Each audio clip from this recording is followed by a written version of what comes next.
A few more streets and we'll be through. A few more streets and we'll be through.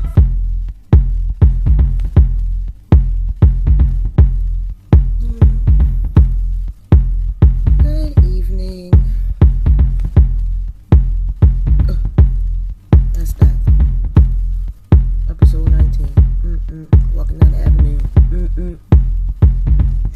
Do. It is August 27th at 7:22 p.m. Thank you all, whoever you all are, however many you all are. No one yet. Thank you all for joining me on my 19th, good Lord, 19th episode of Walking Down the Avenue, where I talk to local, and pretty soon maybe not so local, because I'm going to have to open the conversation, but local enough, general club legends. Hi, Petty. And legends and movers, shakers, music makers of the Baltimore Club culture and music scene.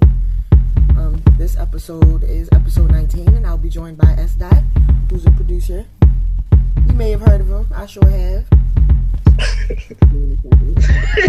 Because I'm usually just sitting there. Hi. How are you? I'm good. How about you? I'm wonderful. I just, as I was telling the people, just got done of a long, fruitful day of Uber driving. So I'm happy to not be in the car no more. Whew. But what's good with you? How's your Thursday going? Pretty good. Just got done work. Just chilling. Yes. Yeah. That's what we're going for. Man, everyone has a Viber shirt but me. I'm gonna beat this man Trey up. I went down last week and got one of the burgundy ones. Yeah, I'm jealous. That's 1-on-1. I want that and I want a white one. Yeah. It's okay. My day will come. One day too soon we'll have a Viber shirt and it won't be left out no more. Thank you in advance, by the way. Not in advance and in retrospect and everything, for being such a supporter of this. You were one of the first to see it and like really come back in every week and like it's like a podcast. Like I am waiting for this shit every week. So no, I appreciate that so much. Like when I first started it, I know why I want to do it, and you know why I'm doing it. And I had that energy behind it, just kind of like, this is like just a big research project to me. So I don't know how many people really would be like pressed to be into it, but the more I do it, people are like, no, I'm tuning in every week. I want to hear and join the conversation. I'm like, yes. And there's like so much that you're getting from it, but also like there's no like recorded history of Baltimore Club at all. So like to have I'm like, even if it's just, again, I don't know if I'm going to end up uploading all these videos to YouTube. I am going to take the audio down and put them up on Mixcloud, so it'll be in more of a podcast format. But it's like, these conversations need to be heard. Definitely. And all of us matter a little bit, or a big bit. So it's like, before you hopped on, I was saying that I think my next guest is Debonair Samir. Oh, that's good. And I'm like, that's what I'm saying. I'm like, I'm lucky. I feel awesome to be able to interview people who are homies like you.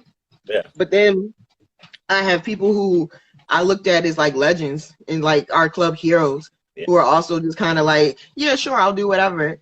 And this is important. It's like, yes, I feel so lucky. But okay, enough about me and this. Let's talk about you. All right. Let us know. What's up, Dicey? How I do my first question. Let us know who you are. Who are you? What you been doing? That's a loaded question. Why am I interviewing you, of all people, type thing? That's a loaded question. No. I'm S.Dot, and I've been around since like 2010. I've kind of dabbled in all of it. I've gotten stuff played on the radio, kind of gone underground with my sound, and was with helped start MTM and helped start Ham for and which were both producer groups with Entourage and 808s. We were always making music together, and it was an awesome time. So it's pretty cool to be back because I kind of took a hiatus, you know. Right. I went to school and then like it just seemed like the whole scene had kind of died. So I was still putting stuff out, but I'm a horrible marketer. Right. So Self. I would just drop it and just be like, if you like it, you like it. And I wouldn't say a word. Honestly, I didn't even have the IG page for S.Dot until I was starting to work on my EP. Mm-hmm. So just coming back, shout out to Alex. He told me, like, I was looking on my SoundCloud. He was like talking to me like 3 years ago, talking about I need to make a Yeah.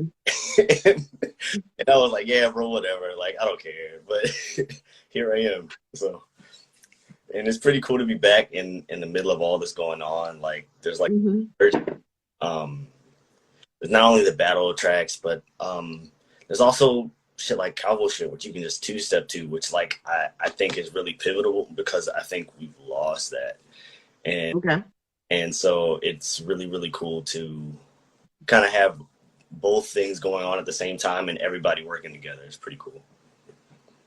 So when you say you're back, when did you come back, so to speak? I would say probably last year I came back. Okay. Officially. Like, I made a couple of songs here and there and I just put them out on my SoundCloud and didn't worry about it. But once I started getting tracks together for the EP, because I never put out an EP on my own. As long as I've been out, I never put out an EP on my own. So Right.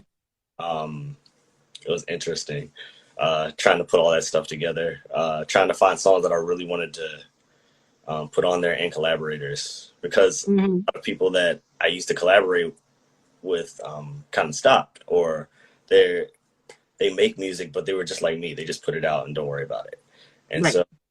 so I thought it was going to be like a really hard task finding people, but I mean, like it all came together and I put it out last month. And I've just been like running since then, and I've just been enjoying the ride for the first time. Yeah. So yeah. What's it feel like? How what kind of impact has that made on you as a producer to put an EP out? Especially with it being your first and your last method just kind of be to float the tracks as they come. It's been weird because if for the first time it didn't feel like work. Like, I thought an EP was gonna be like stressful and all of that stuff. Right. Like, especially during like COVID and all that stuff, it was kind of my solace. like just tracks, enjoying the moment, seeing how other creatives like put their spin on whatever I sent them, and then working on it again. Like, that was fun. And because I hadn't done that in a while. So I really enjoyed it, and I hope to do another one soon. I was gonna ask, have you started working on that? But I know that you, being as how, like you just said, just last month or so, when you released it, is it too soon for you to start thinking about the next one yet? Or are you kind of like, hey, when it happens, it'll happen? I think that I'm probably going to put something together. I've got a couple of collaborations that I'm putting out pretty soon. But like, I have a track on Joker's EP that's coming. Okay. Got one for with Calvo. Also got one with Rock. So Ooh, Rock. Trying to, like, I've just been like parsing them out, but like I also put out one with Los like last week. So trying to work on collabs, because honestly, and I'm gonna just say this here for everybody, I'm sorry if while I was in college y'all sent me a collab, because I ghost. Like, I remember Los sent me like 2 collabs, and then like 2 weeks later I'd hear the track out, I'd be like, wait, what happened? But like I waited like 2 months to actually add anything, or I got like buried that I just never worked on it. So like now I'm kind of like coming back with a vengeance. So There you go. yeah. Let me see. All right, it's super random question time because my notes are not in order, which is great. So we're gonna jump all over the place a little bit. Are No problem. you from Baltimore? Yeah, like originally I'm from Louisiana. I've been here since I think third grade, and That count. my whole family Baltimore. So yeah, Right. What high school did you go to? I went to Mount St. Joe. Oh, Yeah, so wait a minute, that means you know me. I was in the same class as Derek from DC. Well, you might know me. Fun fact. Okay, so no, I worked at St. Joe for 5 years, and my mommy worked at St. Joe since I was in third grade. Oh wow. So the computer person, that was my mommy. Yeah. And I became the assistant computer person. So I'm like, oh no, wait, okay, yay, St. Joe, congrats, good job. Yes, this is gonna be saved, by the way. It's if you check my Instagram, the IGTV tab, all of the old episodes go and get saved there. So if you do want to see it's this and a bunch of other ones before. But okay, so that's good. All right, ooh. All right, so let's talk about you and your introduction to club music then. So you said you moved here when you were in third grade, so you were like 7 or 8 years old. Mm-hmm. When is your first experience I think with club music for you? club finally. Shoot, I'm thinking about 7th, 8th grade. Yeah, that was probably my first introduction. Then I started like dancing a little bit. Thank God nobody has any of that on video. We all tried it. We all tried it once. I started hitting the poly parties and poly western parties. Those were my favorites. Met Swift on her birthday. Hers the 19th and mine was the 20th. So like I was like already in party mode, and then I got a shout out at one of the poly western parties. That was probably like pivotal for me. Mine is the 17th. We're all right there. Yeah, that's what's up. Yeah. So she shouted me out at the party, and I think that was a wrap. Like, I mean, I was already interested. Like by that time,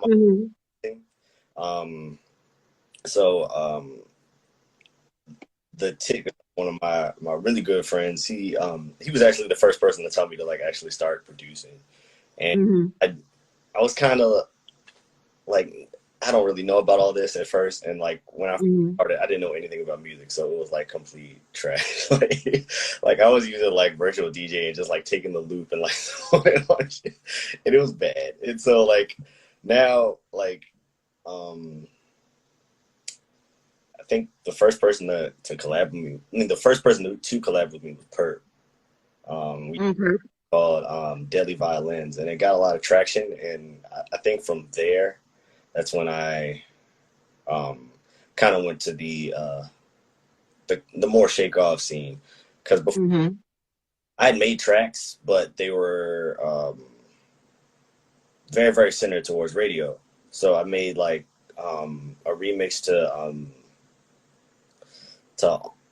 to the Next One from Jay-Z, and Speaking in Tongues from Cameron, and I got them both played on the radio, just shockingly. Like I sent them to KW. Griffin was like, I hope you like this. And like I tuned in on Friday and my shit was spinning. I was like, holy crap. And I guess from there, like I started trying to do both. I tried to lean into the radio as much as possible, and then I started leaning into like the dance scene as much as possible. And that was, I think that was like 2011 when that happened. Yeah, and I was also in college. Where'd you go to college? I was at University of Memphis for 2 years. So tune in on like the internet to like hear KW Griff play on the radio and hear my tracks and all that. And, I came back and I finished my other 2 years at Morgan. And so that's where I met a lot of the people like Neek and and Kai. Yeah. So because I would DJ down at I can't remember what the building name was. I think it was McKeldin, and then we'd also do we also had times when we were in the library as well, and student center, my bad. And Yeah. that's kind of where I met everyone for the first time. So yeah. When it comes to you doing collaborations, which do you prefer? Do you prefer to collab with somebody, or are you happier when it comes to just your solo tracks? I like collaborations. Yeah. How somebody will change my thought process into their own.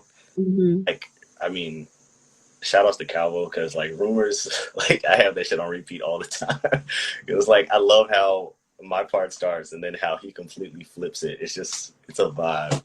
So I like doing stuff like that. It's a lot of fun. Shout out to Dice. I think he's still in here. We did a couple of like dubstep club tracks like back in like 2013 or whatever, and they were amazing. like just I like that process of collaboration, but I think also I'm learning that I need to do more solo stuff to kind of like perfect my craft and to figure out what I like and what I don't like. Right. So C-Dub, he asked a good question just now that kind of ties into that a little bit. He asked, what would you say your lane is in this club shit when it comes to sound? Do you think that you have a specific lane yet? Or have you carved one? Or are you still kind of sampling through all of it? I'm kind of carving one. Like I like doing shake off stuff, but like yeah, I've also done a lot of tracks, especially my older stuff that was on the radio that was more kind of like two-step stuff, and like that as well. And so I'm trying to do more of that type of stuff now. I want to be able to kind of like float between both, like I always have. Like I've always been able to do shake off. I've always been able to do more of the slower like party music, and I want to be able to do both. So I think I'm trying to find a happy medium where I kind of mesh the two together. I'm working on now. Okay. So let me see what else about you before we get into the good old deep philosophies. This is the okay segue. All right. So you mentioned that you were involved in and had a couple of music groups of yours. What do you think the importance or impacts of the various kind of producer collectives that pop up are to the club scene? Do you think it's just something in terms of it makes it easier for artists to work with other artists because we were already in a group, so we already know our vibes and we just go from there? Do you think it has a bigger impact on like the scene and how we receive music from you guys? I'm not sure at this moment. When I helped start MTM, and then when Shadow and I started Ham, like the big thing was that Ace was dominating. so it was like at first I wanted to be A really bad, and then like that didn't happen, and like instead of like being like, oh man, I don't have a group to fall back on, like I want to be part of a group, I want to do this type of thing, I was just like, but there's so many other people out here that like that I love collaborating with. Like shout out to Slick and Los, like both of them were in both groups. They were both in MTM and Ham, and like it was like I would just start making stuff with my friends, and then even better was like after KOB, like we would get everybody together. Like I remember distinctly, we had like Dizzy, Mario, Pac-Man, Slick. Who else was there? Like it was just a whole bunch of like producers, and we were just at Denny's just ragging on each other. Like it was like that type of camaraderie I miss in the club scene. And even more so, like Mario and I, we used to go out to Philly to go pick up Dice because Dice joined hand, but he was all the way out in Pottstown, which is like 2 hours away. So Mm-hmm. we would go and pick him up, and then we'd go to Philly because we were also like part of PKE, so we were like hanging out with Raizi and Exclusive, and like just going from place to place. But I think that kind of built that camaraderie where we all knew each other, we all knew each other's faces, and we all just, the work just kept flowing back and forth. Mm-hmm. I really enjoyed that streak. It was really cool. That's good. It sounds like everybody has a thing with the camaraderie that we all have in the scene, and everyone. I've heard folk accuse our scene and culture of being a little cliquey at times. Yeah. You know, because everyone will kind of fall into a groove of the same 4 and 5 and 6 people all the time. So those ideas between them will get volleyed back and forth only between that. But what I found is, again, that is just, they are more camaraderie cliques, if anything. They're not people cliques. Anyone could still come, you know, and approach any given group of people and show them love, and they wouldn't be, you know, completely iced out of the situation. But Baltimore seemed to need our friends, you know, to bounce ideas off of, especially in this music shit. Yeah. Because, and especially in this club music shit, because there was once a time, and we're into it now, the part about what's going on in the club scene today, our favorite part of the conversation. You're talking about the era when you came in, that was around 2010. You became active, though you were here outside of the period of time when you were in Memphis. Yeah. When, like you said, the club scene was kind of died. You left and came back, and there wasn't a lot going on no more. Yeah. So those of us who came from before that time, when there was something going on, it's like the camaraderie in these groups, to me, it seemed like it was necessary to keep that together, because there was no more, oh, we see each other at the docks every weekend. Right. Yeah. You know, or you know, any of those regular type of parties and events that we had. Without that, it's hard for people to stick together.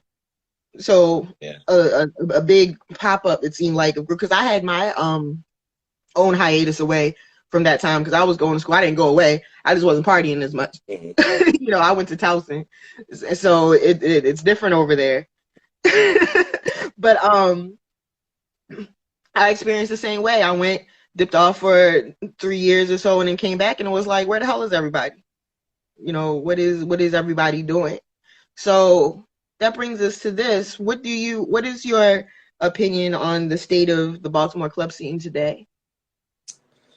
How do you see it? How would you describe it to someone not from here?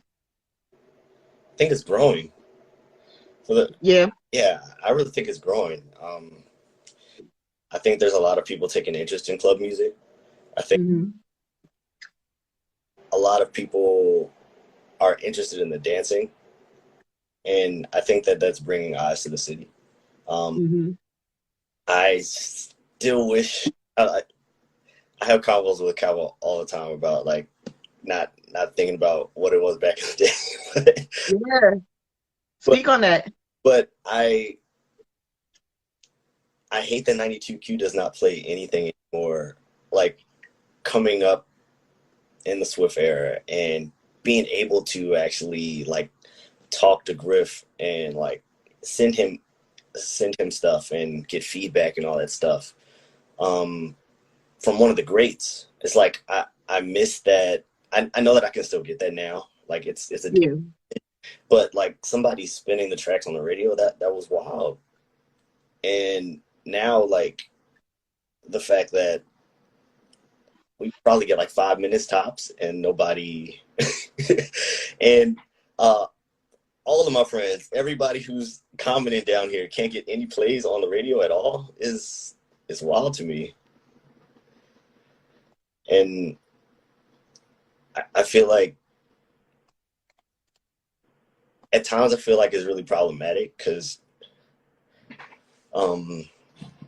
you look at Jersey and they play it everywhere. Radio, club, like their views are crazy. And shout out to Perp.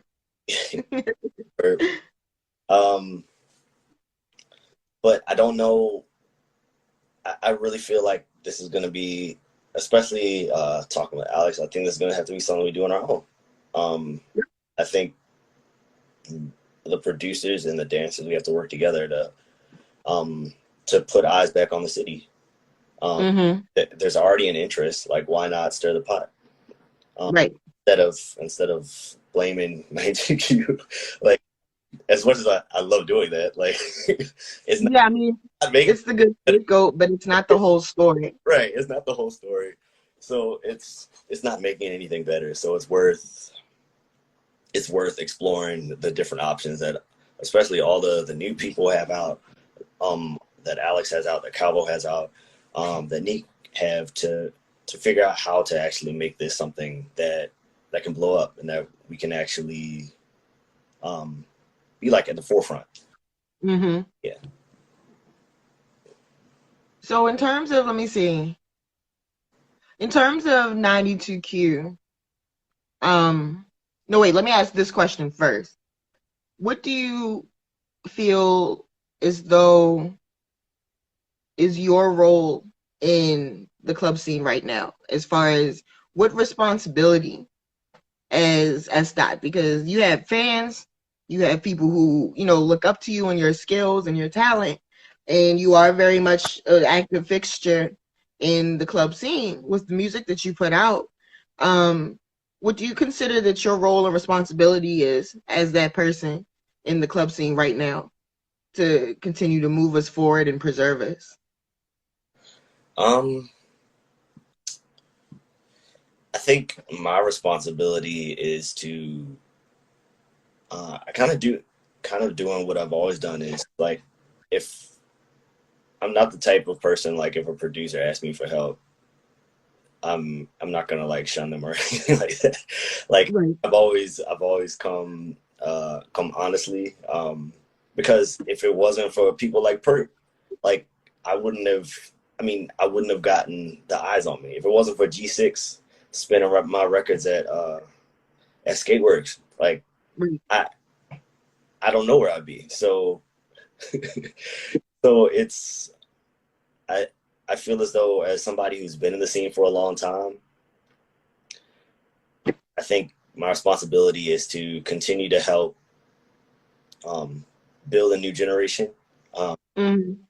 Because I guess for me, like, I don't ever want to be in that position where I was kind of at, where I was kind of stuck in the middle. Like, I wasn't really sure if I wanted to stick with, like, the club that was being played on the radio, and then Riff didn't really have an outlet to talk about that, or do a takeoff.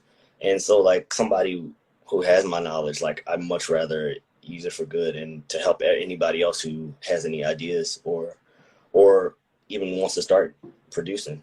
I think that's everybody who's been in here for a while's thing that they need to do. Beautiful. So you're taking the kind of the mentor-esque route of it, in terms of just staying a fixture, staying consistent with your music, and then just being there as a potential anchor for anyone else who would want to be coming up. Yeah, definitely. Yeah. And definitely you shout it out to the new generation. Even the ones newer than everyone there is still future generations that are going to pop up. There's a bunch of people just turning of age, 17 or 18 now, who love club. Samir just told me the other day about he found a girl, a producer. She's like 15. Oh. And is already making club tracks. That's fire. And it's like, these are the ones that we have to kind of find and make sure, they're okay. Make sure they have everything they need so they can stuff. Right. Because, again, now my friends have told me, stop saying that it's like a stuck in the past thing, or always want to go back to the, oh, this is how it used to be. And it's like, no, you're a historian.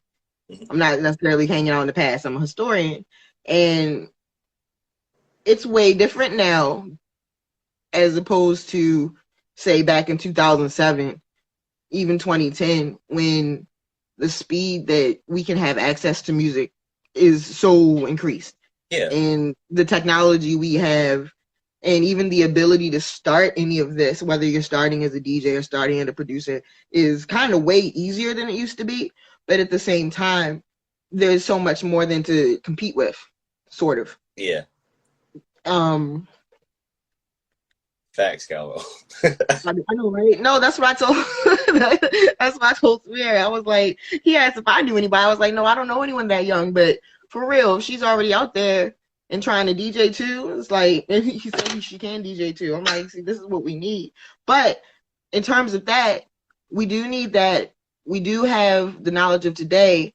How do you think we translate the club scene that we used to know, that we always fall back on, oh yeah, this is how it used to be, into today's day and age? I think in a lot of ways we're already doing that. I think TikTok is huge. Like the stuff that's been wild. Just videos of people dancing, I think really brings exposure to the scene. Like if I was from out of town and I saw, I would definitely want to come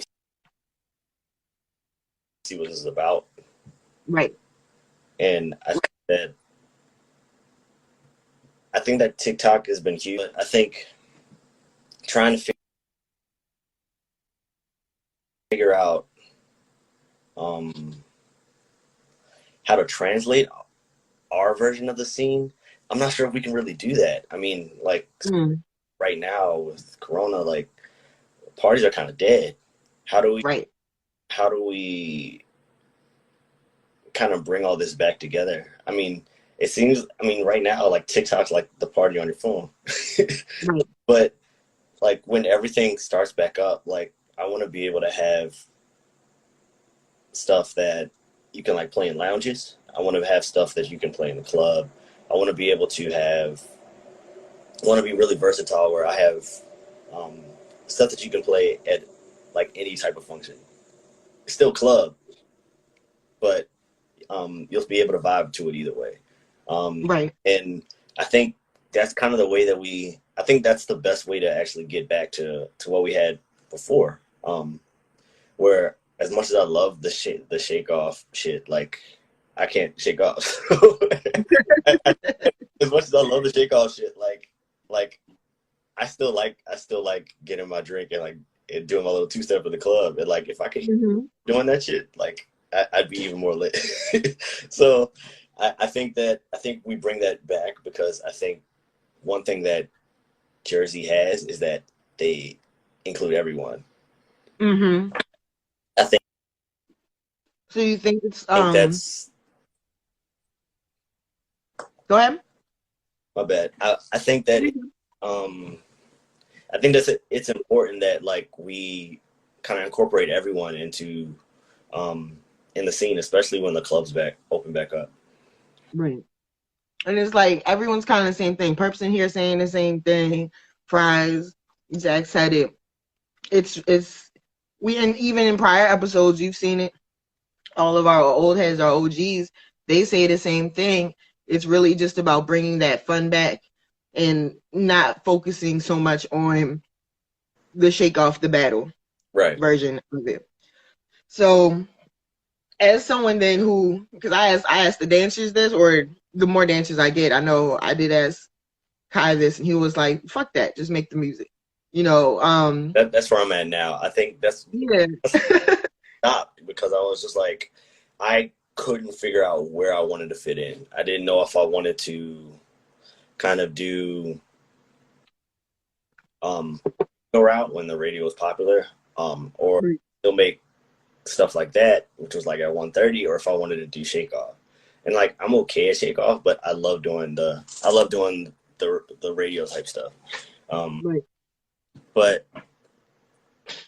I felt like I wouldn't get any followers doing the radio stuff, like especially when shake off was big, like 2010, when right after like Mook and Rye and DJ AJ and all those people and Sid that were doing all this super fast shit. They coming in with like a track of 1:30 was like, nah. Right. So, and Matic, shout out to Matic. Like, yeah, shout out to Matic. Like, that's my idol.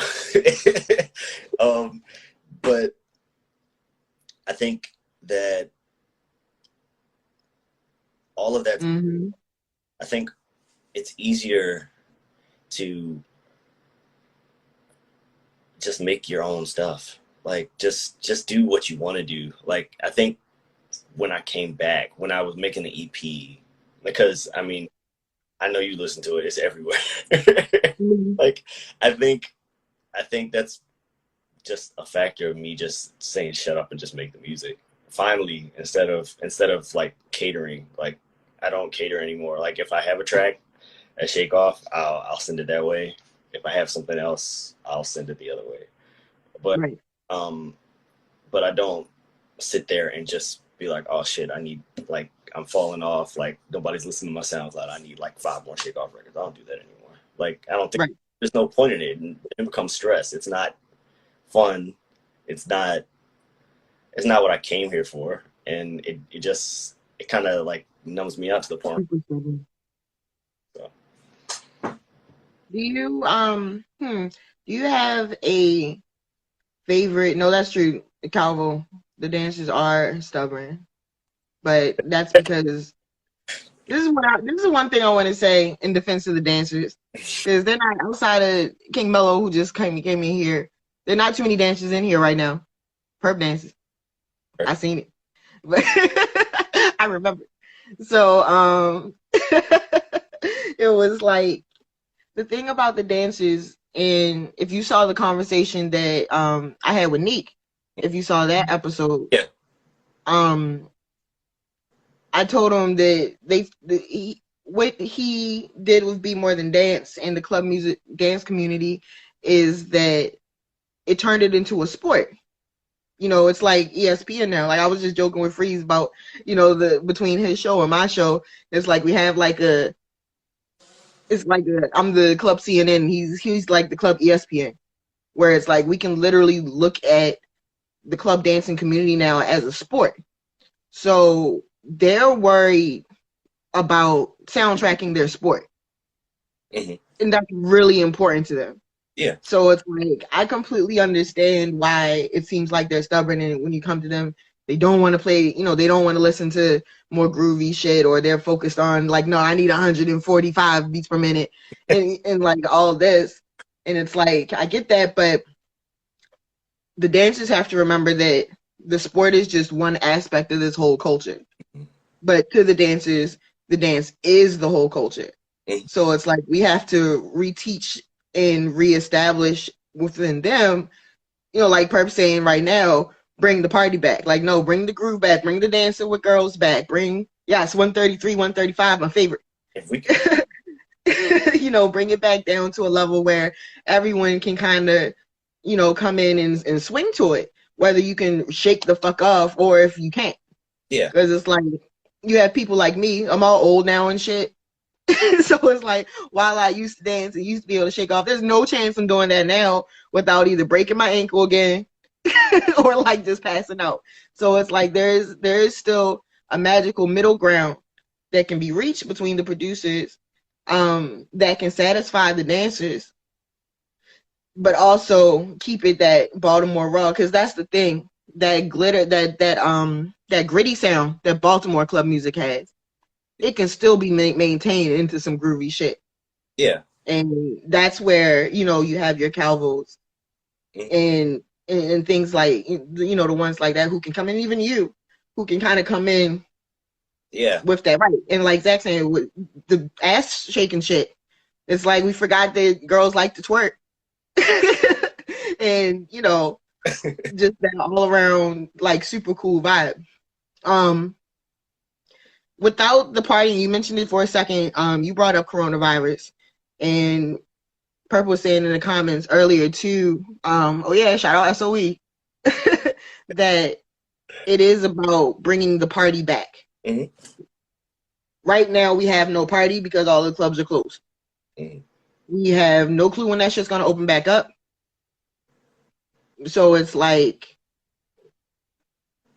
looking from a producer's point of view, somebody who is trying to make music that will resonate with people, but the music you're making is inherently a party music. How do you feel about navigating around that, or what do you think,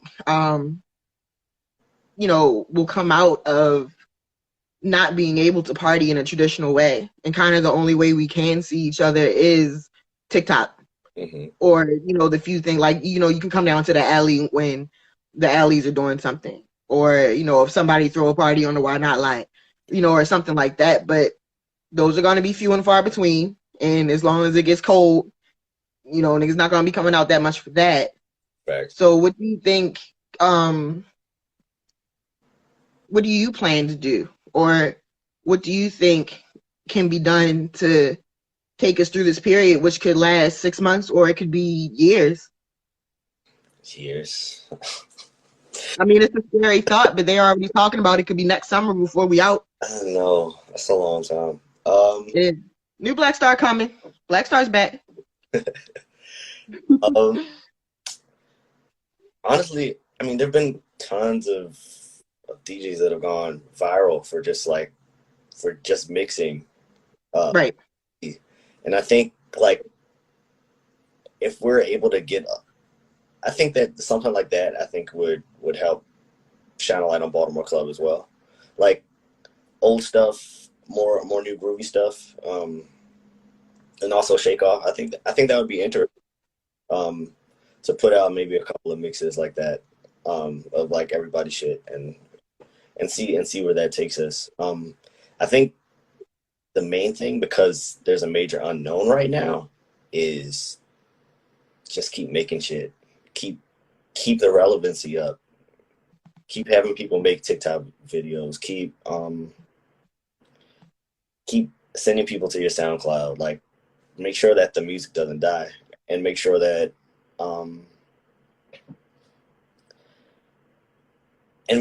you're actually for the dancers, like definitely deliver as many shake off tracks as possible, but also deliver the vibe, so like people can just like chill at their house and listen to it. Like, so right. It's something that they're waiting for once all this shit's over with. They're like, oh, I can't wait to hear this shit here or whatever.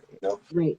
I think the main right now, because it's a major unknown, is keep producing, keep sending people back. Yeah. I also think you were talking about doing like a party soon, right? Mm-hmm. I think that all of those, I think the Why Not lot, I think all of that stuff, I think all that stuff still needs to go on. I think that brings major eyes to the community. But I think at the same time, figure out how to be safe about it. Because I think that's my biggest thing is like Ali a couple of times, but like I'm just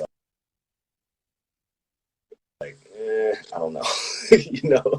Like I'm just worried about my health. So but I don't mind coming out, and I think that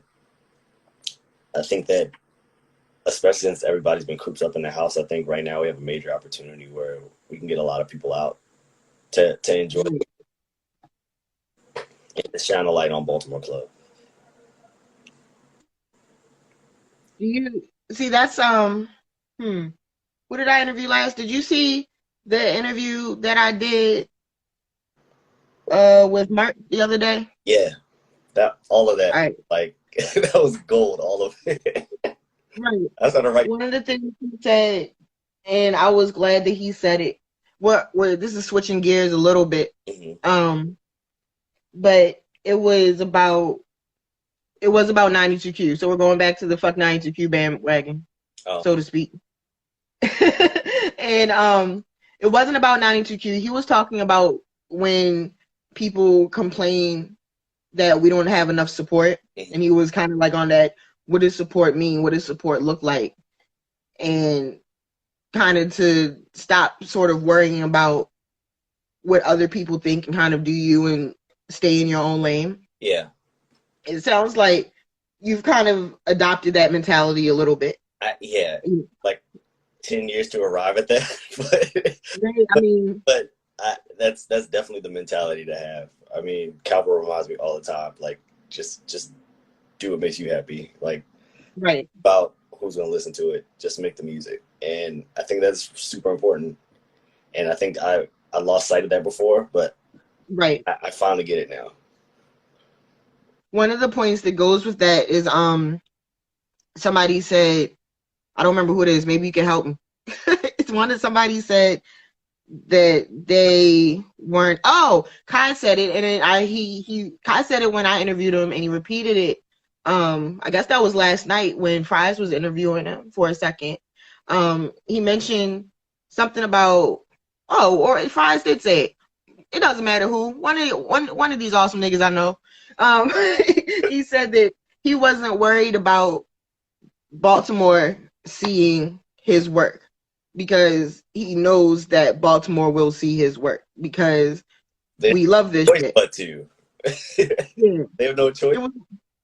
Right. So it's not so much targeting the people here or the people who are already, the people who are already in the scene. I think that is a really important aspect, of course, but it's about the people who aren't necessarily adjacent to our scene, who aren't necessarily fully familiar with all the things we talk about. How have you gone about doing that as far as branching out to areas that's not here? When you were in Memphis, did you make any like contacts on the music tip or had people who were interested in club, I think a lot of them are kind of dissolved now, but that definitely makes me want to go hit people back up now. Got a couple. My friend group from Memphis is on here actually, and like I used to go in the dorm room and just like start spinning club, or I'd start, or I'd be working on a track, and they really thought it was cool, and I appreciated that. I mean, when I went to Brazil, I stayed with a friend for a while, and they had never heard of club or whatever, so we were just watching like dance videos for hours. Like I think that being an ambassador just means like just giving people into what you enjoy. Right. I don't think it has to be like shoved down anybody's throat, but definitely if you have the opportunity to put somebody on a club music, like why not? Like it's great. So let me see. You DJ too, but I feel like you are yet another one who has for a second touched all three worlds of the club scene. Mm-hmm. And you danced a little bit, even if it was to yourself. You know it. But you are most known as a producer now. Mm-hmm. And you have experience in DJing. The question I usually ask is, which one is your favorite? So obviously I'd say probably the producer world's your favorite because that's what you do the most and that's your main output. But I remember I had a lot of fun times producing. Like, I mean, DJing. Like, down in Morgan was fun as hell. Like, I also got to do a couple at the Pavilion back before, like, back when the police would like kick us off of there all the time. I remember it was me and Shadow. Like, we drove to get dice out of Pennsylvania and drove back. Mm-hmm. Had like a session at the Pavilion. Mm-hmm. Dice, because everybody was like, "Yo, who's this nigga Dice?" Like, never seen his face, and like we fucking rocked that shit, and it was fun. I think that I'd like to get back into that. I definitely would like to get like actual equipment this time and actually like take the craft seriously. But but I enjoyed it. It was fun, and it was I haven't done it in a while, so I'm kind of itching to do it again. Yeah. So what? Let me see. We have. You get to choose how long we go today. In this lane, we have about 9 minutes left. I think 8 minutes. We'll decide at the end of this question if we're gonna go another. You know what I mean? Yeah, I'm down. You know the thing, but So next question. We talked about your past. Mm-hmm. We have talked about kind of the future. I mean, the present here. What do you see happening for club music in the future? I know you said you believe the scene's growing now, and it does feel like we're in sort of a renaissance era of club music. But what do you think will happen next for the culture? Or what would you like to see happen next? I think,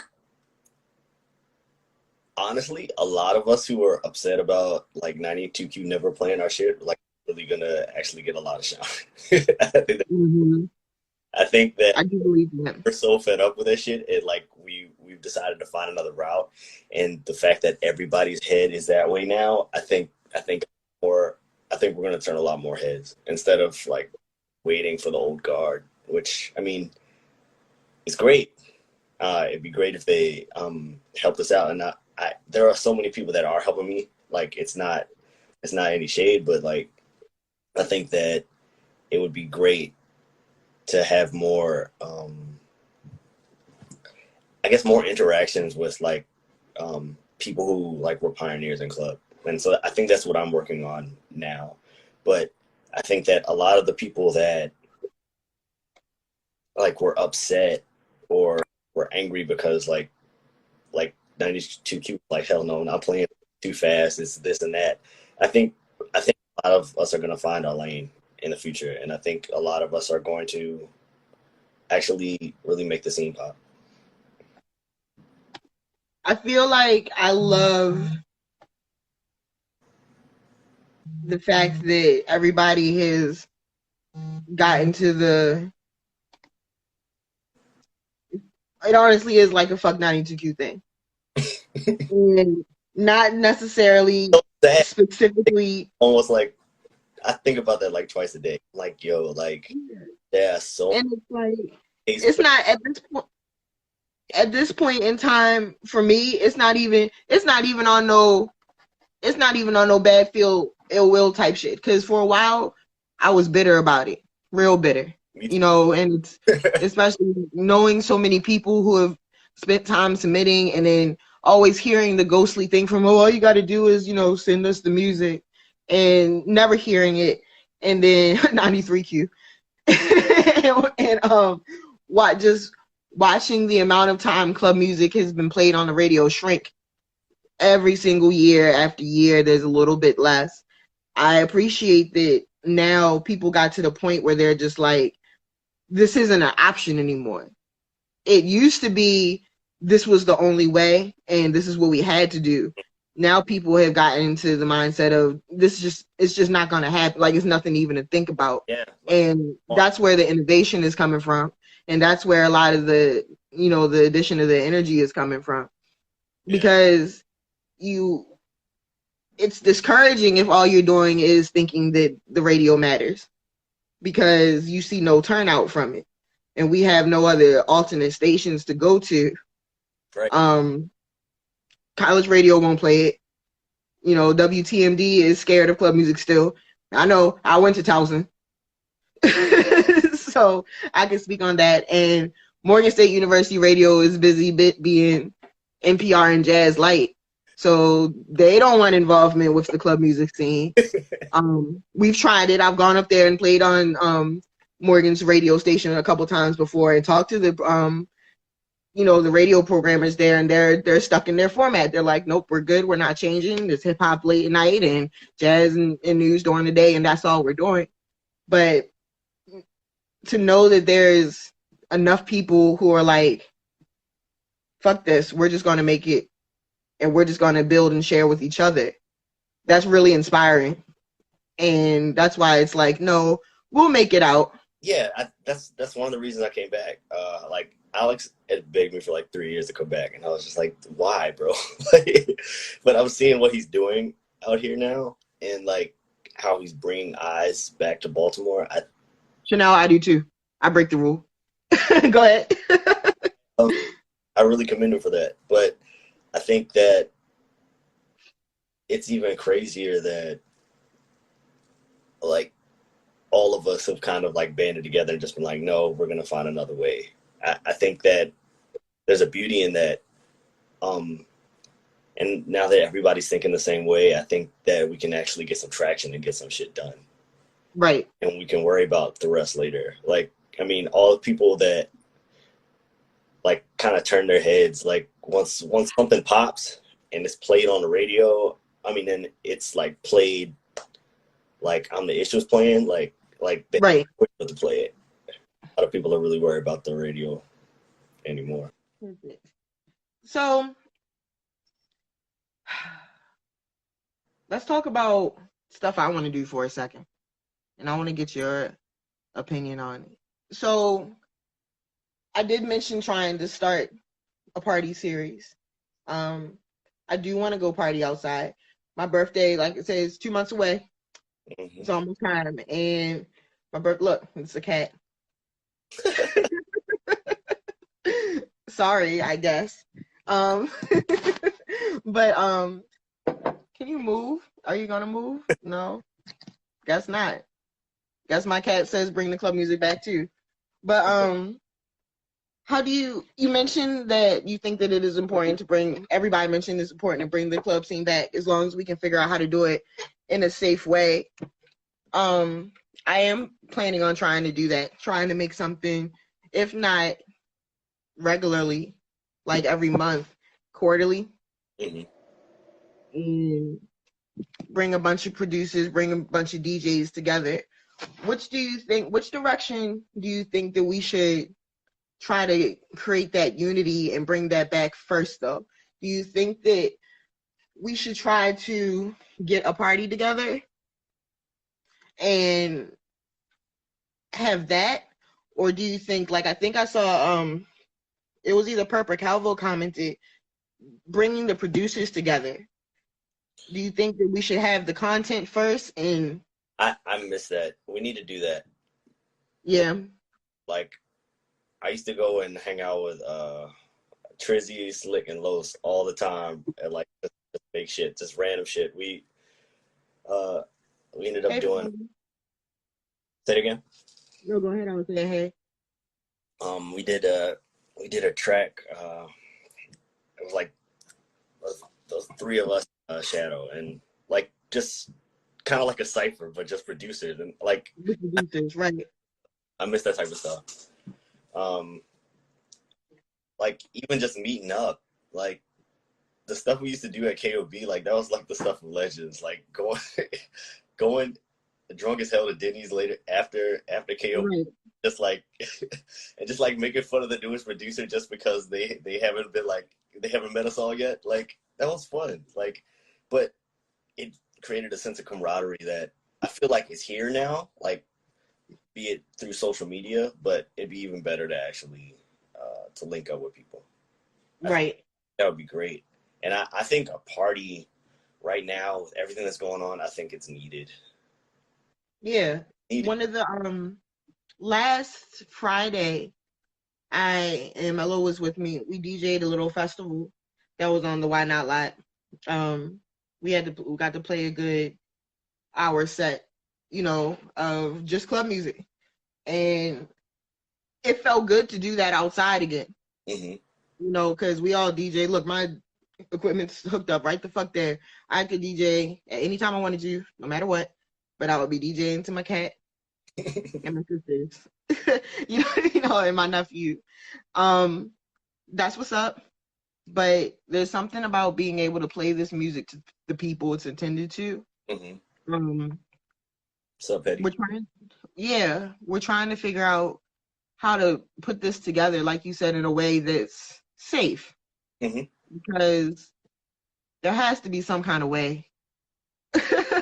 But it's like, I'm pretty sure that, especially after this long, if we were to put together like a quarterly party, people would come outside for that. Yeah. Yeah, definitely. If I put that together, are you interested in playing? Yeah. All right, we're gonna do it. I want to do that, and I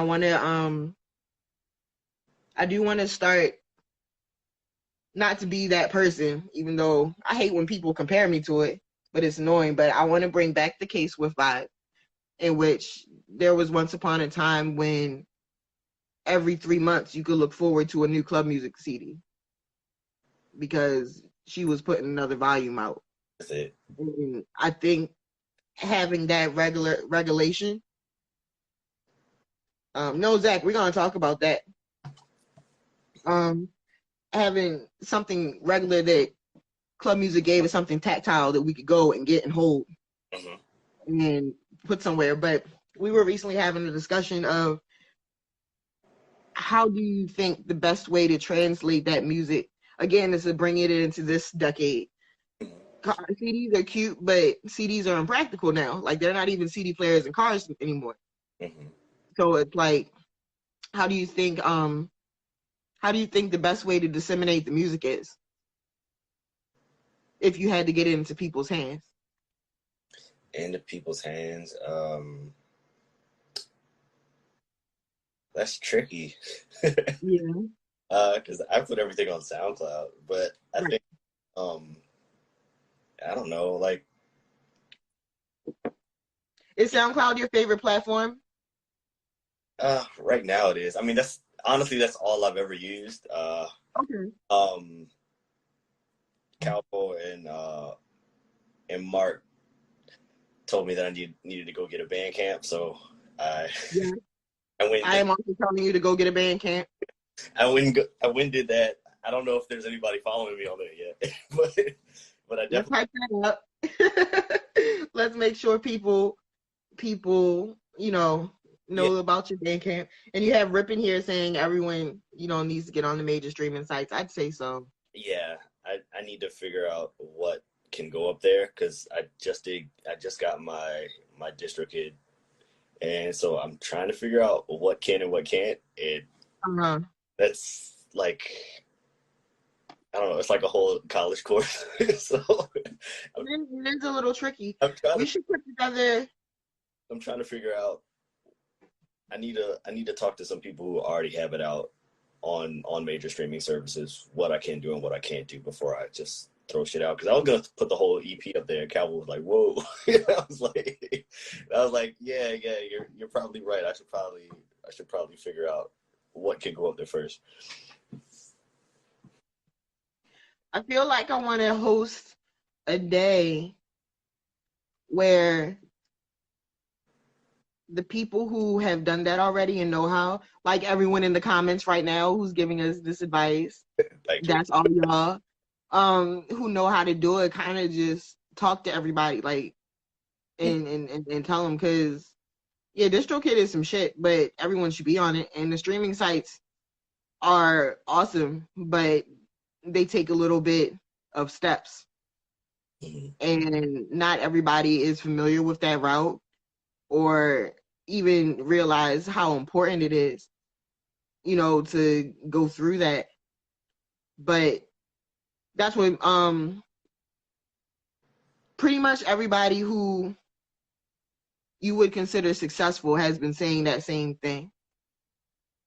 Get on the mainstreaming sites, get on Spotify, get in Apple Music, get in, all of those things, for nothing else outside of visualization of it. And one of us helps the rest of us, because the minute you hashtag something Baltimore Club, the rest of us who do I don't know, man. It feels like a really interesting time, because for someone like me, it looks dismal, and it feels dismal, because it's not a lot. Like I said, it's not how it used to be. We know that. But as somebody watching it, and watching all of you, and watching the newcomers, and even the people from me and Perp generation who are still around, and still very active, it's like, oh no, something's about to pop. It feels like something's about to pop. And I feel like that's all come at the like that dead era that we like to talk about is over. Yeah. Like the seeds have been planted. Yeah, I think it's definitely over. Like, I think the fact that there's so many people just coming out the woodwork, like the fact that I was able to Dice and Bubble on my EP was wild to me because it was just like Dice hasn't made a club mix in like 3-4 years, and Bubble was just like, yo, whatever you want, and I feel like a lot of people are starting to come back. A lot of people who are kind of frustrated with the scene are starting to come back, and I think that's where the power is, because now you have a lot of people who are older and have a little bit of experience on like what's actually popping and stuff. I think they're all somebody you can go to now. They're all somebody that you can plug in with relatively easily. We just gotta be what's the word? Oh, we all agree everyone has to be consistent with whatever that takes. I think that's I don't know, consistency, it's, to me, as speaking from the artist producer corner of me, because if there's anyone who's a bigger bluff on putting out music, it's me. There's no one who's a bigger bluff than me, because I do know how to produce and I do know how to make tracks. But when I say I literally just never do it, or I chose to direct my energy towards DJ and, you know, being the best version of that, as opposed to, you know, the cute little intro track I made for myself and stuff like that. But as a producer, as an artist, hearing the term be consistent is intimidating. Like, because it's like, be consistent means if you put out one good thing, there better be a second good thing coming up behind it. Yo, dark boy. Consistency is. You gotta stop bluffing. Luckily, now that I'm out of school, like, I don't have to bluff people no more. Like, Right. I've heard so many, like, Los forever will tell me about that story about how he waited like 4 months for me to send him a track back, and he just got so upset with me that he just put it out himself. Like, there's, I think that consistency has always been my problem, but now I think now that I have the space for it, and now it's kind of my solace and all of this craziness that's going on, I'm enjoying it. And for the first time, not listening to what people want and just doing what I like, there's a beauty in that. And so I don't think that consistency will really be a problem anymore, because I'm doing what I feel at the moment instead of trying to cater. What do you think the biggest stepping stone for you as a producer and or as just a member of the scene in general is? What holds you back the most? Overthinking shit. Overthinking shit. Sending shit to somebody. You think this is good? Like, instead, I like this. This is what I like, and I think it's great. And pushing it. Like, if it's something like EQing something, like, that's different. But like creating a whole track and like not wanting to put it out because you don't know if it's good enough, I used to deal with that all the time. I think the biggest thing that I always had to deal with was just making the shit for myself. Being a fan of club music, who were your biggest club inspirations and that maybe led into your sound? Or I got first off, Matic is like inspiration. Yo, those chops are godly. Rip, like like I didn't really start putting melodies on my shit until Rip came through. Didn't really know anything about any of that shit, chords or any of that, and like just trying to put shit together and finding stuff that I like I think that was another turning point for me where I started actually enjoying it. Like the reason I actually got known was because of Ram's KOB track. He used Uprising. I had just come back from school, from Memphis, and I just decided to go to KOB, and like nobody said they were using the track or anything. So me and Mario were up there. Mario was about to dance, and I'm just like in the crowd somewhere, and then I hear my shit, and I'm like, holy fuck. Mm-hmm. And, like, I think that brought a lot of eyes on me, but I think that's also the turning point where I stopped making shit that I liked and started trying to be like, okay, how can I make this happen again?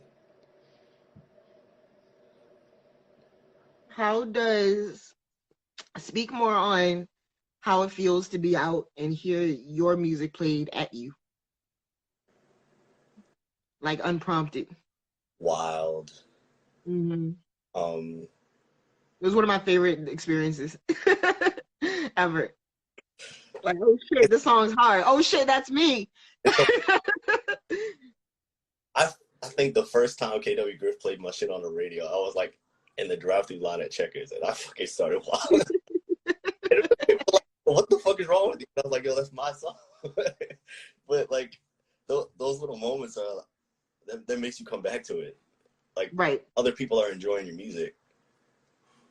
That's a feeling you can't get anywhere else. Back to your question before. So Matic, Rip, Rock, KW Griff, and Juwan. I miss Juwan. Yeah, Juwan was great.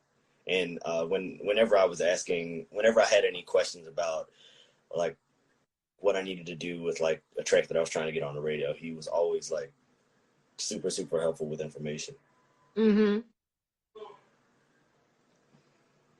I appreciate how ridiculously helpful we all are to each other, and how there's no, I haven't heard of anybody say that they ever encountered any static when they were trying to get, answers or guidance from anybody.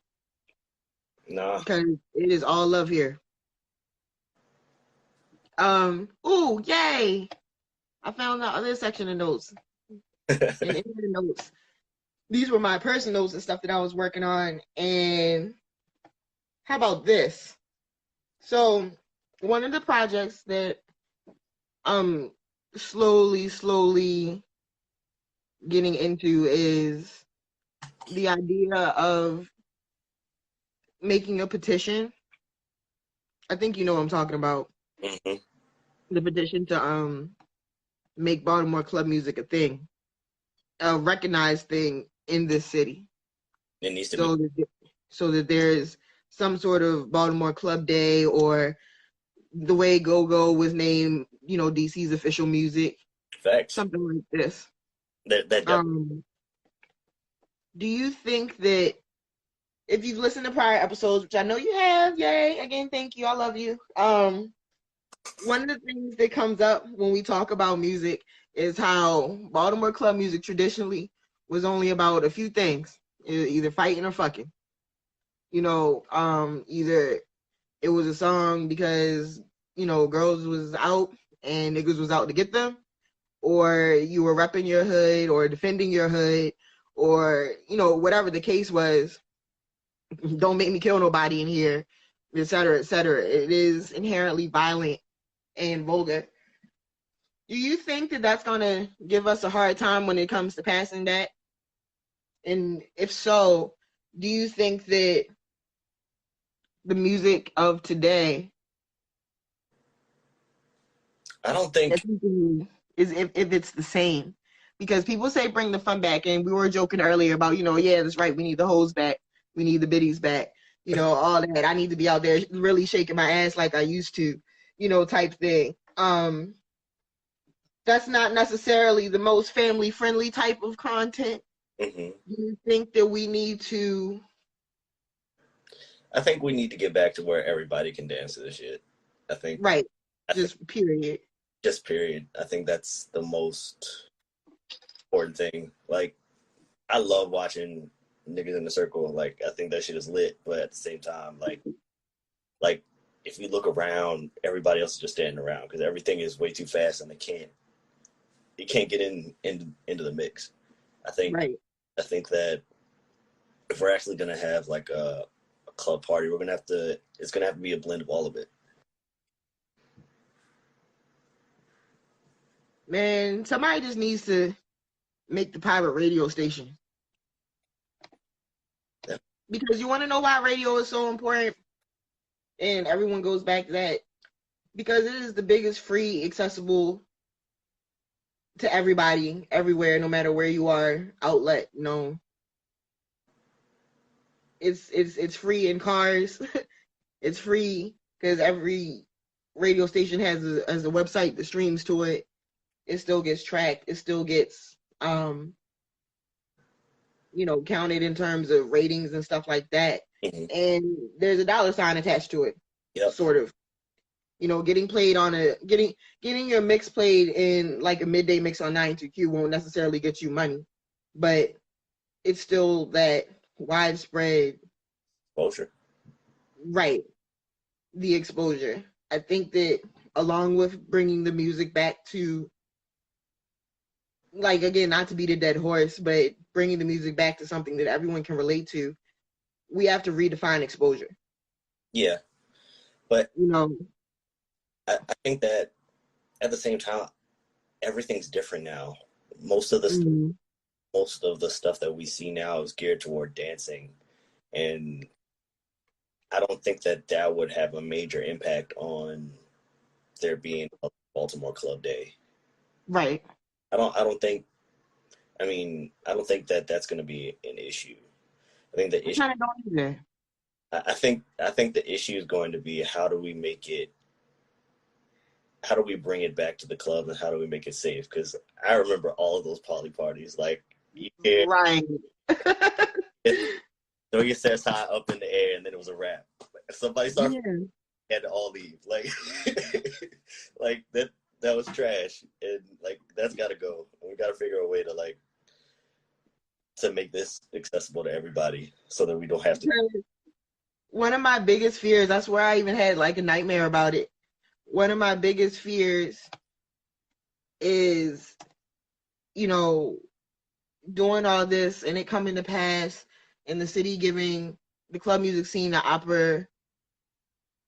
opportunity to be recognized on that platform. And then we have a festival and niggas start shooting. You know what I mean? And it's like, that is my biggest fear. And it's like looking at, certain events and even going back, not to shade anybody's efforts or work, but even like how I heard and understand a lot of the events that the Alley went, a while ago, it did a lot of times end up on some shit like that where everybody would come together and then somebody would start fighting or, whatever the case. And it's like, that was one of my biggest hindrances and kind of one of those you're overthinking it type of things. Mm-hmm. How can this is a violent city. We can't deny what Baltimore is. We can't deny, certain aspects of it. It's not the safest place. It's not the cleanest place. Mm-hmm. It's not the richest place. There are things that come with this environment and that inevitably melted down into the scene as well because we are within that environment that isn't the most marketable thing.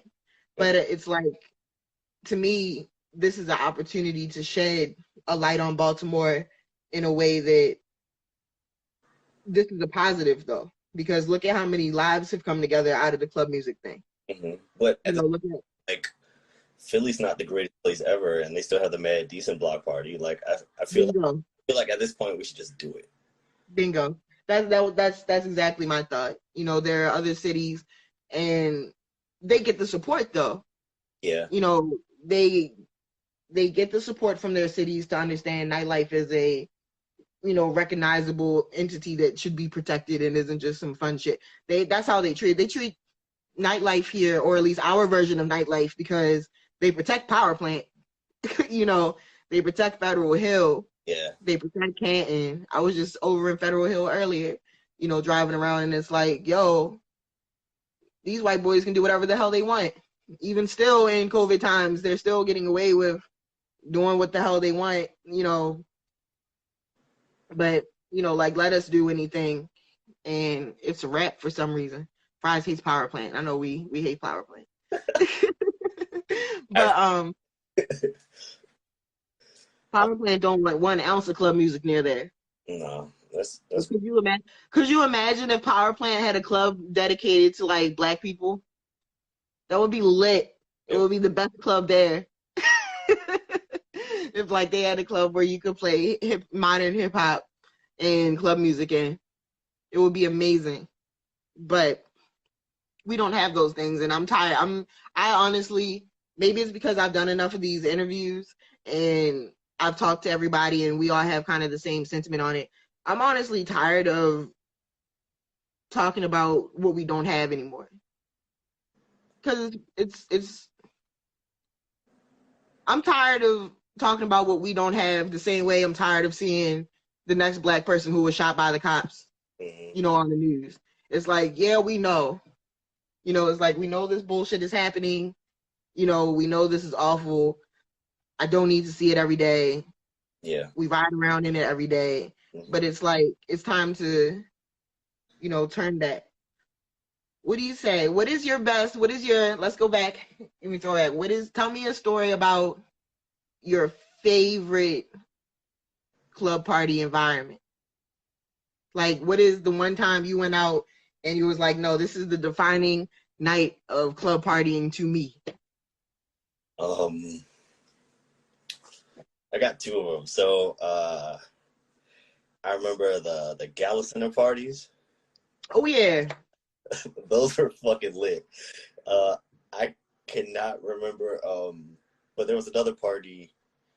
I think it was Cali or Tear It Up Productions. I think it was Cali, but Cali put on a party one day. It was a takeover party then. Yeah, and that shit was ridiculous. That was probably my favorite experience at club. Like how we used to have so much fun at those parties. Those are amazing. My other one was traveling. We went to go, like, MTM went to go and meet a couple of people from PKE. So we went to like this little hole in the wall party in Philly, and like I just remember being drunk as hell, and Mario was up there dancing, and he did a flip, and he had like he did a flip, and he had 4 locos in his hand, and it got all over him. He was mad the entire night. those are the things that were great. And Skateworks. I remember. Long live Skateworks. Not only G6 playing my music, but also like I remember that one night when Rock, Rip, and Matic were there. That shit was wild. That was a fun party.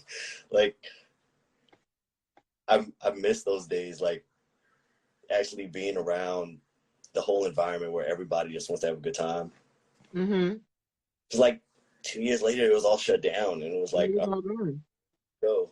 And like, it's wild that you even have to say that, because like, club was so integral to Baltimore at that time.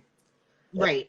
Like people were like, I wanted to become a producer because I wanted to be in the scene more. I wanted to be played by G6 and by Cali. I just wanted to be in the atmosphere. And now I'm still loving the production side, but I would love to like be in the mix again. Like, that's really cool. We should work it out. I'm definitely down. We gotta bring all the county parties back. It's like you said. Yeah. That was it. They're out here. We just have to find a place that's willing to do it, and that's the problem. How underground do we have to go? I don't know. That's a really good question. Because especially as long as it's, I mean, half of me wants to tell everybody to just focus on the music, you know, and the producers get together and we just churn out tracks. Like one of the things about Jersey, damn Jersey, shout out to Jersey. Shout out. I love Jersey. I was telling somebody yesterday, it might have been Mello. I was talking about why I have love for Jersey, and it's because a couple years ago, me, S.Dot, my partner at the time, and another homeboy, no, it was Chevrolet Tay, New Era. We rode up to Jersey for a party. Natus was DJing, Unique was there, a couple other, people that ran with them. When I say that was one of the funnest parties I've ever been to in my life, like I still have not been up to Jersey. Oh my God, yo, they were all just so lit and so happy. And niggas was just in this club wilding the whole time from start to finish. And it was like, yo, this is how parties back home used to be. It was like, oh my God, this is what I've been missing the whole time. It's like, why aren't we doing this here? It was like, what the fuck happened? And that one, I think, was before the docks closed. And yeah, no, like Rip is saying, it's all love up there.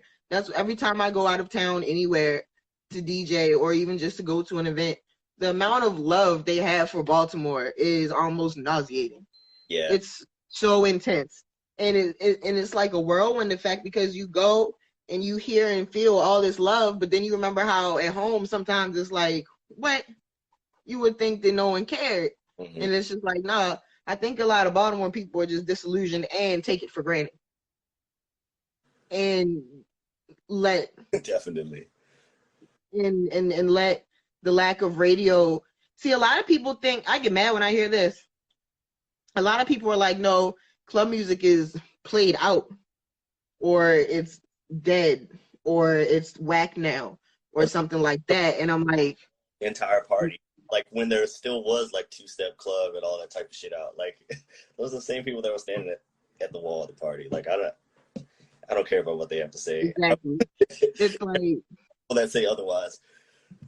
Right. It's like my thing is like I hear people say that, I'm like, bro, you haven't seen what I've seen. Facts. Because I'm like, you niggas say that and it's like, oh, you must have never left the city before, or you must have never you worried about. That's the other, again, not to bring 92Q back up, but one of the issues with them stop playing music is that they don't possess people into think that's something not to listen to anymore, simply because it's not on the radio. And it's like, no. Most thing is how do we curve that? Like, I mean, there's plenty of proof that it's already happening, but how do we get people in the city to see that that's bullshit and it's still fire, and a lot of people still enjoy it? And that is true. Well, Monty said about there are some people who never like club music. That is true. It is one of those things where it's like it's not an acquired taste, but it ain't for everybody. But I refuse to believe that that's a prevailing mindset, because it's not. People are obsessed with the shit, and it's evident. You can hear it in the music. You can hear it in movies. We have we have Black Star, we have Mighty Mark, who are out here scoring movies. Shut up. Yes, I refuse. And my greatest of Baltimore. Like, it's impossible to consider the fact that this isn't a love thing, and it's like an abusive relationship. Where it's like, this is something that's home, but it is like constantly giving you a hard time. Like, that doesn't make sense anymore. And I think between producers like yourself and even everyone in the chat and everyone who's not in the chat who we know, all of the dancer friends, all of the other DJs, there's a big roster here. We have such a large wealth of talent. And it's like, I feel like all we need to do, that's where that consistency pops up, like Jersey. Like, I think we should just, over the next 6 months, just focus on getting the music out there. Producers make the music, get with each other. DJs facilitate the meetups and make the mixes. That's what I'm trying to do. I'm like I said, I'm trying to bring that K-Swift vibe back. Like, nope, it's Ducky's shit, volume 1, let's go. And just have 20 and 30 tracks in the mix and just play them. Back to your question about how you should give it out. What if you just gave out like really, really like cheap flashes? That's the idea that me and Mello came up with. We were like, I was like, we could do flash drives instead because cars take flash drives. Mm-hmm. So it's like, get those, they have those flash drive card versions now. Like, you can make a business card into a flash drive. And it's like, honestly, if we had a big party and then handed those out, it'd be worth the money. They cost like $7 each or something. Mm-hmm. And it's like to invest. It does get expensive, and that's what I was gonna. Hey, how about this? Thanks, Fries, for saying the word expensive. It's the magic word. I asked Sega this question because I know Sega. Like I said, that's like one of my besties at this point. Sega is a person like this. I am a person like this. I don't know how involved in it you got to be a person like this, but there are some of us who, especially on the DJ end, this is our livelihood. We make money and we survive off of Rip. No, we were talking about that too. Just get the NFC code so it goes straight to a link and get to that. But there are some of us who we live this shit. We keep our lights on and they feed their children and stuff like that with the money they make from DJing. And then there are producers who do the same. Have you what is your experience with being involved in the club scene as a producer and have that business end of it for you? Or have you specifically just stayed? I've stayed on the other side. Lucky boy. Lucky. Oh my gosh. Speak on it. Not on purpose. Like I've always wanted to learn the craft of DJing. I just never really ever did it.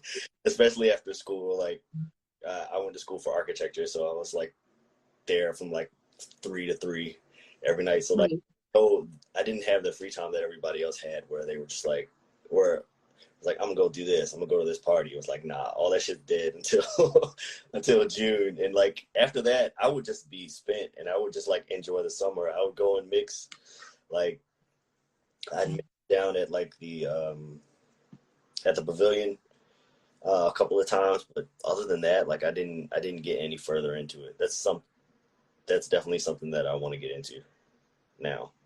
Mm-hmm. Yeah, and I mean, just me and marketing, like we're horrible together. so I think that's been one of the biggest reasons why I didn't like jump into it, because I like even back in the day, like I remember like mixing like over near Fat Girl Skinny Girl house, and I used to like when people would just, oh, that mix is hard. Like, who is that? Like, it would be my mix, but I wouldn't say anything because I just like being the person in the background. So now having to actually market my stuff is like extremely hard for me. Right. But at the same time, like it's a wealth of knowledge, and I'm starting to learn. So I think if I could have done something differently, I definitely would have taken it more seriously earlier on. To help out, and then just to be a light for everybody else who's coming up now. Mm-hmm. Yeah.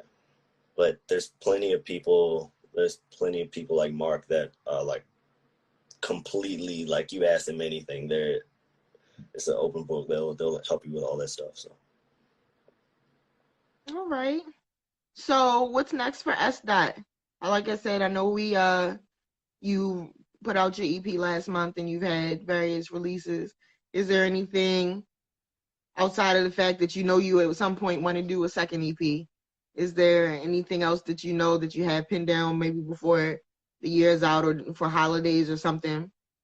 At this point, I would just say be on the lookout. I know Joker's EP's coming out. I've got a collab on there.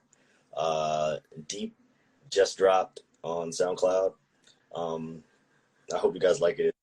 It's kind of weird, but I tried something new. So, Okay.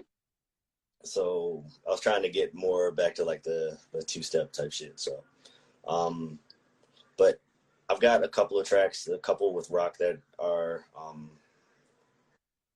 the way as well. So I don't really have any concrete dates at this moment, but I'm definitely gonna try to drop something at least 3-4 tracks per month. So not bad. That's a good schedule. Yeah. I feel like that's a good, comfortable schedule. Do one track and then disappear for like 6 months. So that's a lot better. How long does it take for you to make a track generally? Depends. If you're not collabing with anybody. The Plaza track play and listen on my EP, I did that in about 3 days, and then the rest of it was just like EQ and stuff. Deep, I did in about 3 days, but I've had other tracks, like I put out like a remix of Sia's Elastic Heart, and it was like back when like beat catching was crazy, and so I was like of all that stuff. I think I let it sit for like 3-4 months before I got back to it. So I think it all depends on like if I really like the song. Like even like once you back on my was pretty fast, relatively fast, about maybe about a week or so. But yeah, it can be 3 days to a week if it's just me and I'm really feeling it. Other than that, I could just let it sit. It could be weeks before I jump back on it. What do you make tracks in? What's your favorite DAW? I've only used FL. I used Reasons very early on, and I don't know, I just hated it. I didn't like it felt like it wasn't very friendly for me. I'm sure that's changed now, but once I made the track with Perp, showed me how to use FL, and I've just been using FL since then. I use scary ass Ableton. And I remember I used Fruity Loops a couple times a long time ago. And then when I taught at Guitar Center, I knew enough to know how to get you started. And it's like, I feel like I know how to move around in there, but Ableton is not easy, but it's like the only thing I know how to use for some reason. I don't know. I've never touched that one. I'm curious to see what like the layout is. It's weird. It's not intuitive at all. It's like it's one of those things where it's like, I like Fruity Loops, I like FL because you kind of can figure it out. Like if you don't know anything about anything, you can kind of open. You'll say you got the Spanish version. It's like you can open FL up and kind of not know where anything is, but you can like click your way through it and figure it out. You know, like more or less.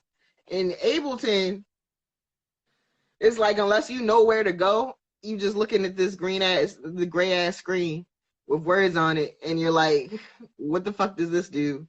What does that do? But yeah, like once you get used to it, the amount of stuff that Ableton can do for you is crazy. Like people who really know how to use Ableton really like our guys out here. And especially if you're a DJ. I notice people who are DJs like to produce with Ableton because you can DJ out of Ableton.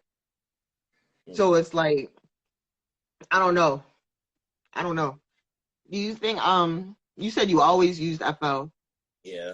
And you never played any other instruments before, right? I did piano early on and the flute, but that was that's like the most of your music background. Yeah, but that was a really long time ago. So. I know you said that a friend of yours is who pushed you into producing, but did you ever see yourself involved in the music as deep as you are now? Did you ever see yourself like being a producer? Like, nah, I produce these hits and niggas love me for it. Look, I this story that I tell everybody whenever they get upset about like somebody giving them constructive criticism. When I started, I sent my track to DJ Sid, and this nigga said, he was like, "Bro, you're better off just playing basketball or something." And like to look back at that shit and then see what I'm doing now, it's like that's wild. Like just continuing to push forward and to enjoy what I'm doing is great. I'm glad that you didn't stop to play basketball instead. But you need that criticism sometimes. I appreciate like it. That shit hurts to hear it, but sometimes it's the best thing that you could ever hear. Sorry. Like, no, that's hilarious. Like and I hope that at the time you were gracious enough just to be able to like kind of like laugh it off, and not. Even for a couple of days for real, because I was like, like Sid, I loved all the fast shit he was doing. I loved his slow down tracks. I loved all the shit he was doing with Dame, and I was like, damn. Like now, it's like, I mean, either way, I don't care. But like, I try my best when somebody tries to send me stuff. I try to give them constructive criticism instead of just being petty. Like if you don't have time to look at it right now, I'll say I don't have time to look at it right now. I'm not gonna like be like, hey, you just started your trash, unless like you're asking me like honestly, is this really good or not? But like if you're asking for like, hey, how do I do something? Like why turn somebody away? That means that there's somebody else that is either inspired by what you do or is inspired by the scene that could bring something to the scene. Like why turn that away? Right. What is your favorite aspect outside of the camaraderie, because we spoke on that, of the club music scene? The dancing. Yeah. Dancing. I mean, even though I can't do anything, like just watching, especially like if somebody like asks for a KOB track, just sitting there watching like how they're dancing to something that you created is wild, but amazing at the same time. Like I just like kind of I've always liked people watching, but I kind of like being the person that is like in the background. Like I love seeing shit like that. And I think that the dancing brings like a whole nother character and a grittiness to Baltimore Club that, I mean, that really makes it what it is and what makes it so interesting. And one of the reasons I always come back. Damn.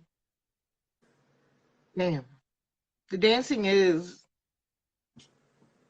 because it's not that nowhere else has it, but it's not the same.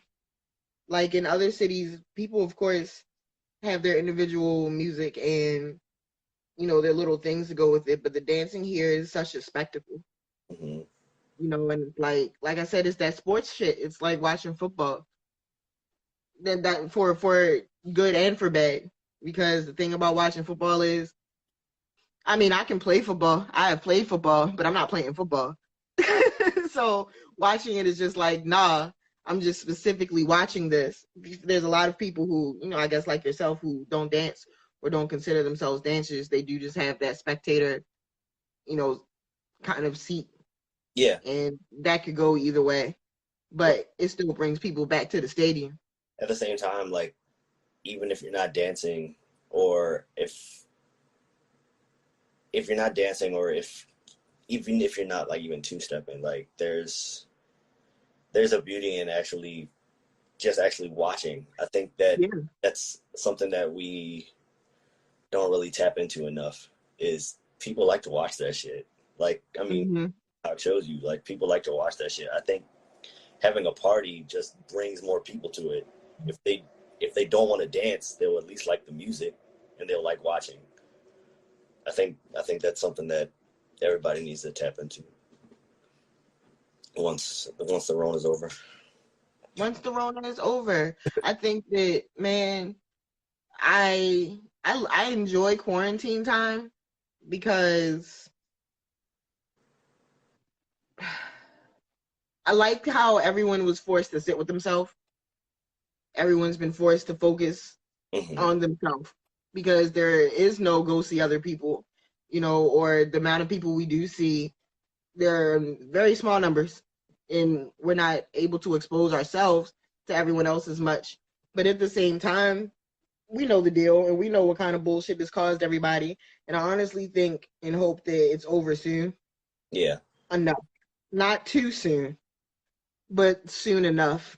Because while I don't think everybody's ready to go back to work in life as it is so quickly, once we are able to go back out and do these things, I think that the fire and intensity behind everybody waiting so long is going to be so real, and it is going to be so lit.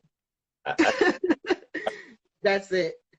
Like, I'm anticipating how incredibly lit some of these first parties are going to be when we're able to go back out into the world again, because that's all people want to do. And it's like, I used to him and haw in the when I first got back involved into the club scene real hard.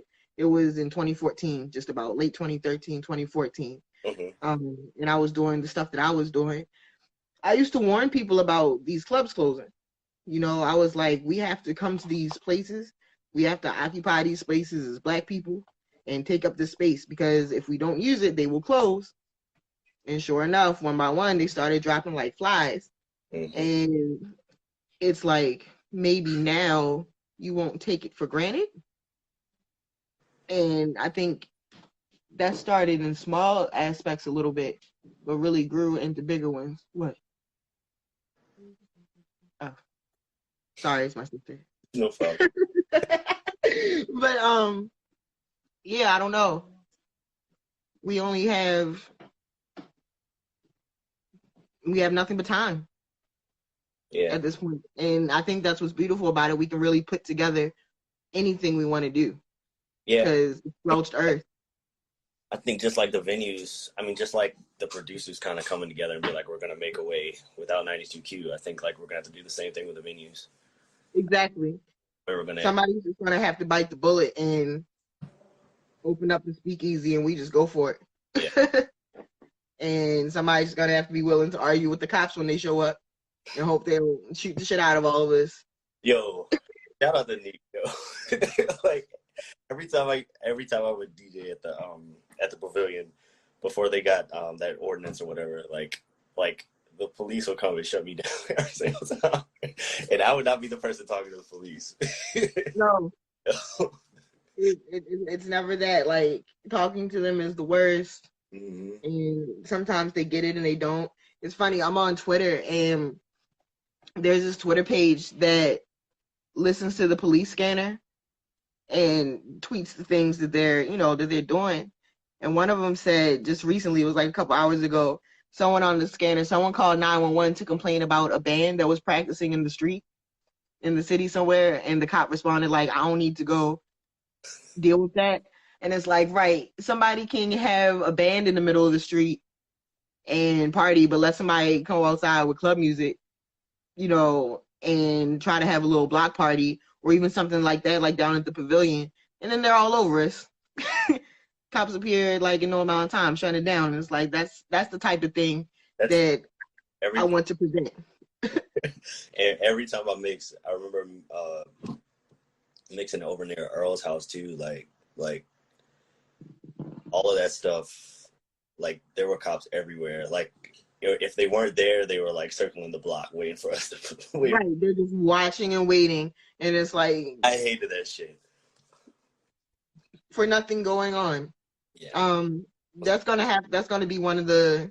They're like, why are you trying to shut that down? That was always my question. Like, these people are dancing, they're having a good time. Like, right. where all this shit is going on, like, these people are out here having a good time, dancing to some shit that's integral to Baltimore. Yes. Why would you shut that down? I never got that. And I think it's because there's enough people that don't understand what it really means, to the city. And that's part of why, again, I'm doing this project to try to get the research together. And Calvo said it's because they can't shake off. It's because they can't dance, that's all. Somebody teach the cadets how to shake off so that they leave us alone. Like, we gotta talk. That's what we gotta do to the cops. Like, we need to install shake off training. We gotta get like Kai to come and teach them up. Like, because they used to get. Yeah, that's the thing. I never call myself a dancer because I never want to get fried in the circle. That's the last thing I want. Thanks. Please never fry me. I'll start crying. I'm sensitive. I remember I was at a poly party. I forgot what song was on. Impossible from Crazy Kid. That was my favorite. That's my favorite. That song and Infinity March. Those are my two all-time favorite club mixes. Impossible came on. I started side kicking it, and I was kicking hard as shit. And this girl walked past me, and like her whole kneecap went out. And at that point, I was like, all right, maybe I should chill with this shit.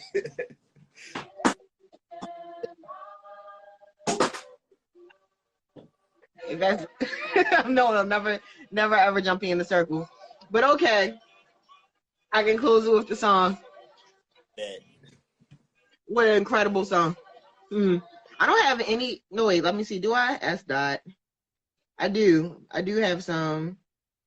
I think I have some S.Dot songs. I might be lying though, so I'm not gonna play it. My Serato is terrible. But all right, there's like 30 seconds left in this one. Thank you so much for this. This was great and this was fun. Mad chill, mad cool. Thank you. Thanks for letting me be a part. Yes, everyone. I hope you know where to find this man. This is just S.Dot music on. There's no underscores or anything in there, right? For which one? For Instagram. For Instagram, no. It's just S period dot music on Instagram. Perfect. Hey, you knuckleheads. Hey, you knuckleheads. Walking down the avenue. Walking down the avenue. A few more streets and we'll be through. A few more streets and we'll be through. Fangtown, North MP, Park Heights, RNG, White Lock, Cherry Hill, North Long and Dolefield.